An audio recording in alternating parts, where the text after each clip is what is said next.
Church musicians, whether you play for the Sunday service or extended prayer meetings, in venues of all sizes, you're exposed to a lot of noise over a lot of time. That's hard on the ears, which are your most important assets as a musician.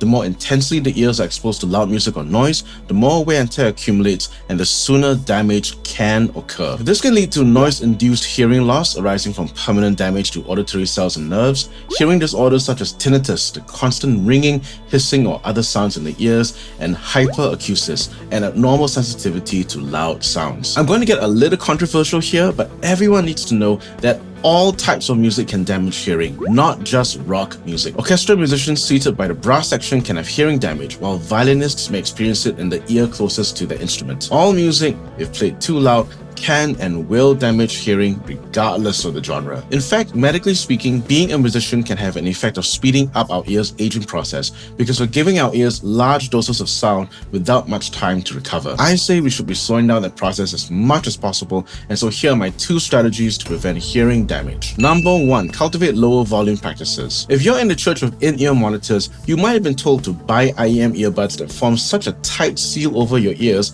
that it blocks out all ambience. However, all of that blocking out ambience leads to a very dry in-ear mix, which you'll naturally want to compensate by turning up the IEM volume for the music to feel more alive. This is bad because it's exposing your ears to much higher levels of music. You need to learn how to be comfortable with lower volume practice and performance.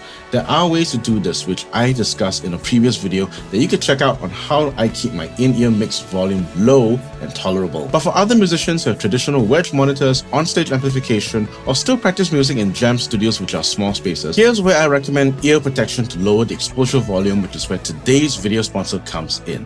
But before I introduce them, let's run through some options. Most of you will have Bluetooth or wired earbuds of sorts that came with your latest phone purchase. You could totally wear these earbuds and only use them for the sound isolation. These are my wife's Samsung Galaxy Buds 2 that came with a phone and have active noise cancellation. So for maximum attenuation, I could just turn them on. I just have to make sure that my phone is on Do Not Disturb mode, or I'll get notifications pinged to me during a jam. If you're a Singaporean male and underwent basic military training, you would have received a set of earplugs to wear during live shooting exercises. And even if you don't have one on hand, it's possible to readily purchase them from the SAF eMart. However, because these universal size tips don't form a perfect seal over your ear, they don't attenuate the frequencies evenly across the range of 20 to 20,000 kHz. What you'll find is a lot of high-end filtering with a resulting sound that's bass and lower mid-heavy. Not the best, but tolerable and certainly friendly on the wallet. The next product I'm going to recommend is going to fit into the second strategy, so let's talk about that first. Number 2, cultivate good hearing recovery practices. The science behind hearing tells us that it's not just how loud sounds are that matters,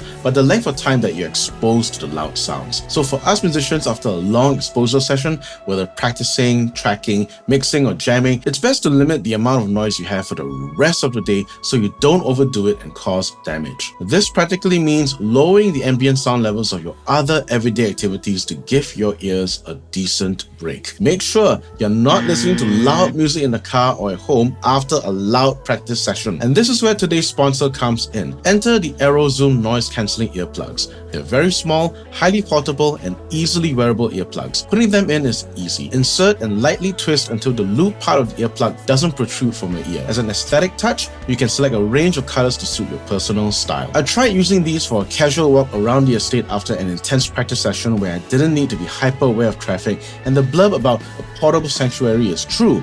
There was just so much less noise, and it was easy to focus on what I wanted to think about. They're small enough that I can wear them lying on my side, which has been beneficial for one major reason.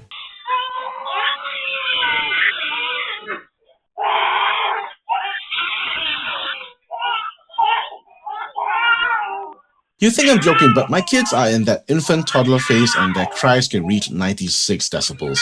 Yes, I've measured them. They're loud. The downside to having a portable sanctuary is that it can be too quiet. I have mild tinnitus from childhood, and it's usually covered by the ambient sound around me. Wearing these earbuds, which are rated for 16 decibels of reduction, makes the buzzing considerably more noticeable.